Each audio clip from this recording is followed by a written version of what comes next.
reason number infinity on why I'm against therapy.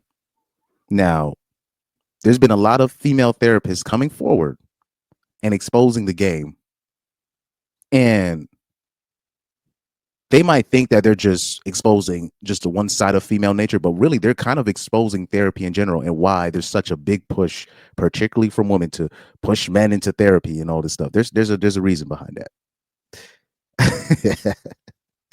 Anyways, here you see the caption. You see a licensed professional counselor admits women don't like to be held accountable, and she's going to give an example of what a lot of women do, or couples that come in, and the stuff that women will do in these sessions. And she's going to expose a little, just give you a little, just a little a sneak, a preview of what women do when they're in these therapy sessions, and how they react when the licensed therapists hold them accountable. Let's take a listen.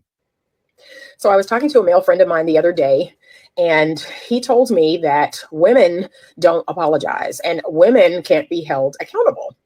And I began to really think deeply about this idea. And one of the things that came across my mind is, in the last 9 months or so of me being in my private practice, I have myself experienced many women, whether they came in as a couple or they came by themselves, they very abruptly discontinued their therapy. And I started to reflect and really think, what was going on here? And I noticed that after I had to confront them about something, I had to bring to their attention something they were doing that wasn't contributing to the health of the relationship, they became very defensive and very, just very harsh, and they stopped coming. And even though the husband would continue to come, he made it very clear that, yeah, she won't apologize. She thinks you're wrong. She thinks you're taking my side. And I began to really reflect, like, oh my gosh, is it true that women don't apologize? Is it that women struggle with being held accountable? I'd love your thoughts on this. Me personally, I think it has to do with a person's level of emotional maturity. What do you think? Now, what's interesting is she actually didn't really make it that much of a gender thing. She, at the end, she's just talking about, well, really, it's at the end of the day, it's a maturity thing. It's a growth thing. It's more of a mental thing that a lot of people can't really grow past. That's kind of how she made it at the end. Now, I want you to see something. This is how you know these are facts, because I've already talked about this before. Well, because I've seen her before, but I've been talking about this for a while in terms of what happens in these therapy sessions, right?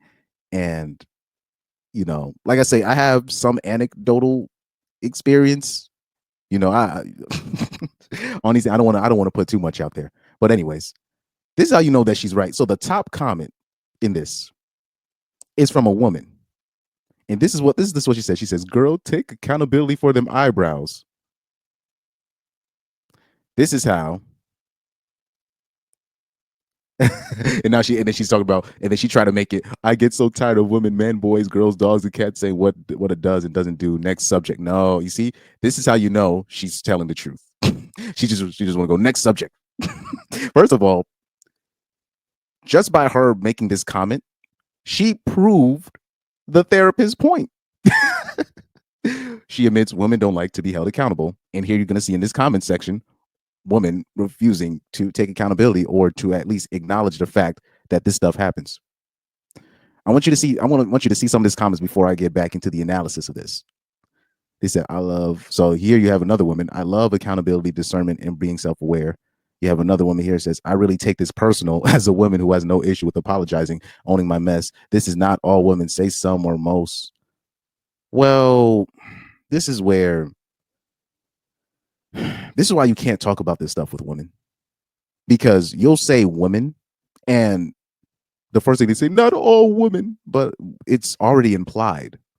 I shouldn't have to say not all women. I don't like this whole where we got to preface our comments. I grew up watching First Take. It's Stephen A. Smith. This dude would preface his comments every single other sentence, and you still had people crying about his comments, or you still had but particularly I remember he made the comment about Ray Rice, and how girls that are girlfriends or wives of these athletes need to do what they can to not why am I blanking on the word, to not poke at the bear, so to speak, to not really. I'm blanking on the term right now, but basically, just don't be provoking. Don't provoke these athletes that are way bigger than their girls to be to anger. Don't provoke their partners or their male their husbands or their boyfriends to anger. And this dude still got suspended from ESPN for saying that after doing all that prefacing. And so this whole thing where we got to preface comments, no, you should already be smart enough to understand. Obviously, we're not talking about all women. I always say the same. I'm like, does soap kill all germs? Right? No, it doesn't. But it doesn't stop you from using that motherfucker when you it don't stop. It don't stop you from using that thing, right? Does wipes do disinfectant wipes kill all germs? No, but it doesn't stop you from using it when you need to clean something. So this whole thing when you hear women talk about say not all, it's already implied. So this is how you know you're not dealing with a smart person when they say this. Say not all. We already know not all.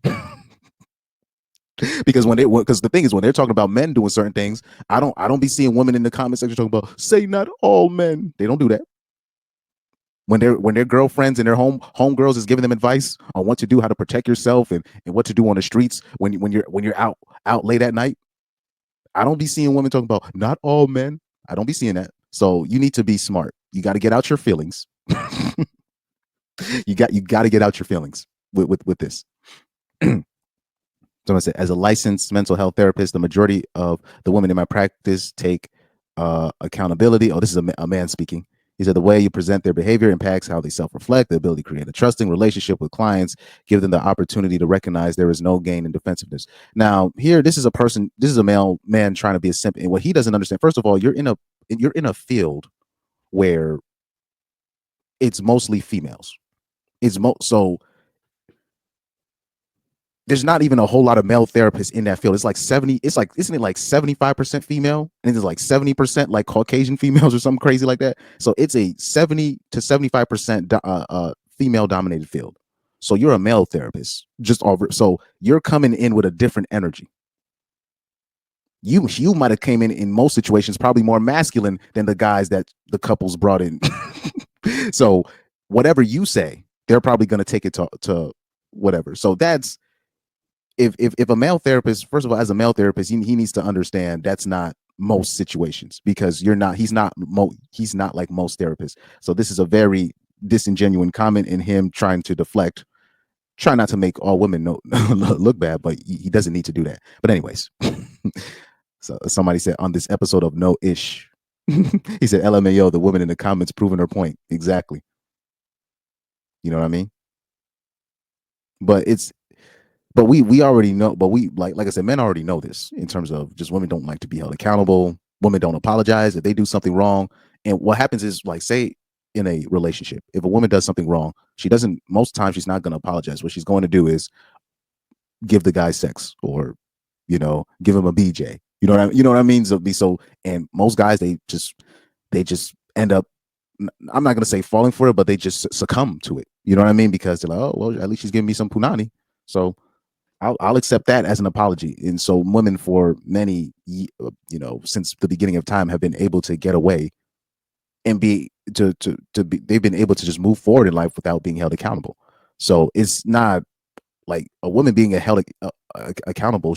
A woman doesn't have to really be accountable for anything in her life. Like if a woman plays her cards right, she could end up going her whole life without working. Do people even men can't even fathom a life like that? Like, like a woman, if a woman plays her cards right, especially if she's not overweight, if she's decent looking, if she's like an above a 5, but I know women that were 4s and 3s that didn't have to work most of their life. But if a woman's like decent looking, she plays her cards right, she could end up going her whole life without working. So people need to understand that's what, so a life of a woman and a life of a man is different. So you can't really even, particularly when it comes to therapy or counseling and all this stuff, it's kind of pointless. Like if you're a couple and you're going in as a couple, it's almost pointless to do it, because first of all, so you already have a woman that's not used to being accountable, and you have a therapist who's most likely going to be a female. So she's most likely going to be most likely going to be seeing things from a female lens point of view. So the odds are just not in your favor if you are a man going with your wife or your girl, whatever, your fiance, to a therapist for a therapy session. Now, let me replay this video one more time, and I just want to pick out some parts in this. So I was talking to a male friend of mine the other day, and he told me that women don't apologize and women can't be held accountable.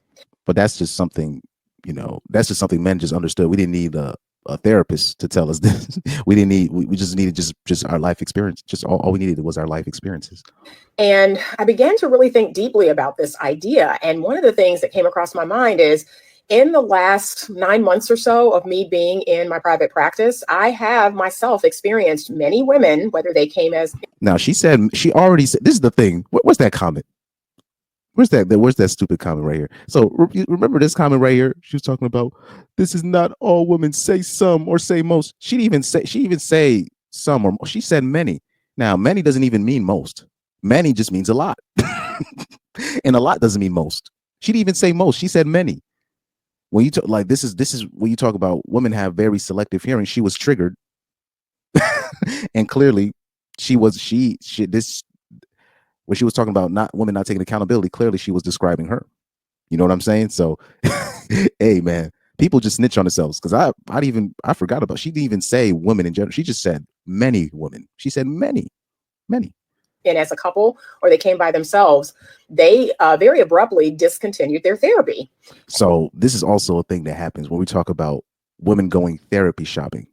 And this is something that I've been noticing, where you'll have women bring, or like for the couples example, right? If the woman pushed her and her husband to go to a therapy session, if the therapist starts holding the woman accountable, whether it be a female therapist or a male therapist, but specifically this happens to female therapists, when the female therapist holds the woman accountable, that she gets mad, she stomps off, and then she wants to get a new therapist. Or if it is a single woman and she goes to a therapist and the female therapist tells her, well, there's certain things in your life that you need to do and blah blah blah, she's going to keep looking for a therapist that is going to validate her. And like I said, therapists make more money off of women like this. So what a lot of therapists do is they'll pander to what they're saying, but do it in a way where it makes her keep coming back for more therapy. So it puts more money in their pocket. You know what I mean? So this is why I always say therapy is a scam. For the most part, I'm gonna just keep it a bug. That's why I think therapy is a scam. And I know I'm gonna see people in the comment section, especially my guy Black Male Spirituality.